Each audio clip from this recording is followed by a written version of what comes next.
Hi guys, good afternoon. Magandang hapon. So, update ko lang kayo sa bahay na ginawa ko, bahay kubo.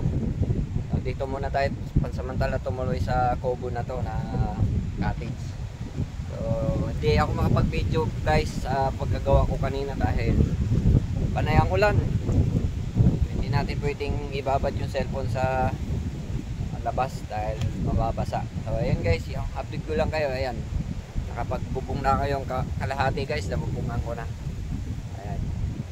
Habang nagpakapasa na lang talaga guys para lang nakapagbubong.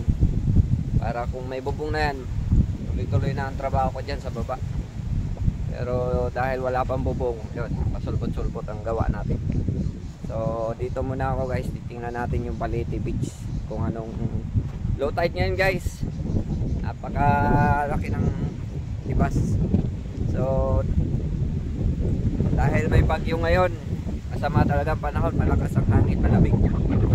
Ayan guys, maraming mga pangulong, yung bangkang pangisda sa laot na malalaki.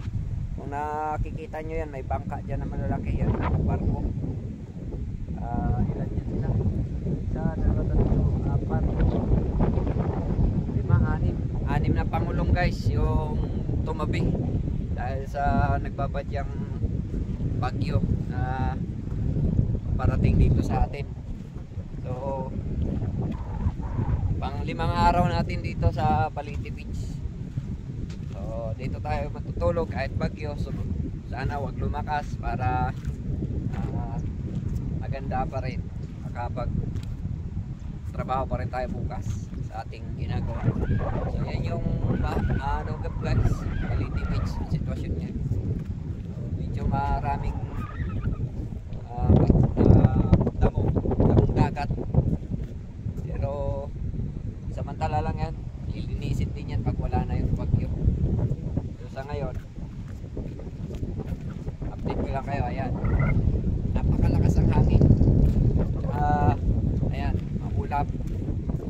Siguro dala ng masamang panahon, bagyo talaga yan.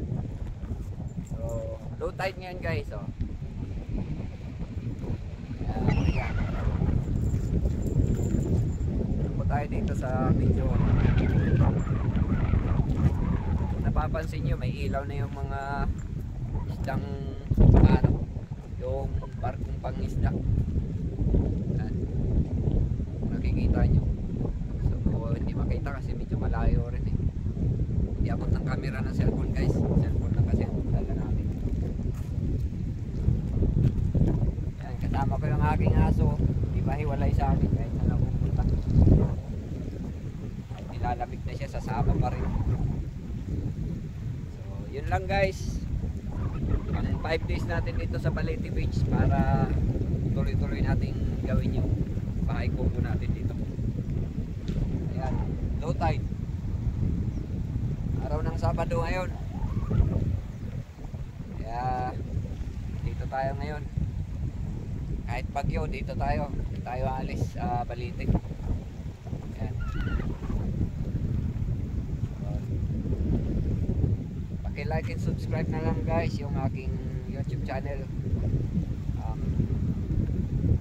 To the Anglers.